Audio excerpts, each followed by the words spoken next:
The Samsung Galaxy S26 Ultra has just been spotted, and it's turning heads with a design that seems to borrow the best ideas from the S25 Edge and the Fold 7. Earlier, we saw a wave of leaked CAD renders, but this latest leak finally gives us our first real-life look at what could be next year's most anticipated flagship. The Galaxy S26 Ultra appears to feature a fascinating mix-up of design cues taken straight from the S25 Edge and Fold 7, as revealed by tipster Tarun Vats. One of the most noticeable things is the thick camera bump on the back. The entire camera island follows the same design language we've seen in Samsung's recent premium devices, keeping that bold and confident look alive.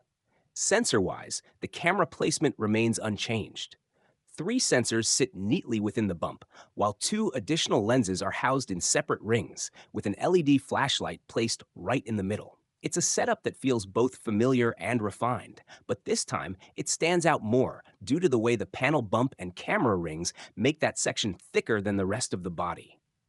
This shift isn't just for looks. It's clearly to make room for newer, more advanced camera sensors that need the extra space to shine. The leaked case render also hints at something quite surprising: the end of the Saturn camera rings. Samsung has decided to move away from those thick rings and give the Galaxy S26 series a more modern, cleaner aesthetic. The S25 Edge carried a visible bump, and both the Z Fold 7 and Z Flip 7 went with sleek camera lens frames. Now the S26 Ultra seems to blend those ideas into something fresh and more unified. There's another interesting change too.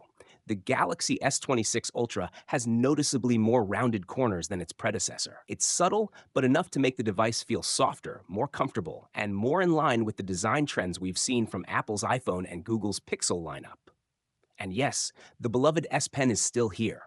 Samsung isn't ready to let go of it just yet. But if the whispers are true, 2027 might finally be the year we see the S Pen bid farewell. The Galaxy S26 Ultra is shaping up to be more than just another upgrade. It's a thoughtful evolution. Every design tweak seems intentional, every curve more refined. It's as if Samsung is carefully preparing to redefine what the Ultra name really stands for.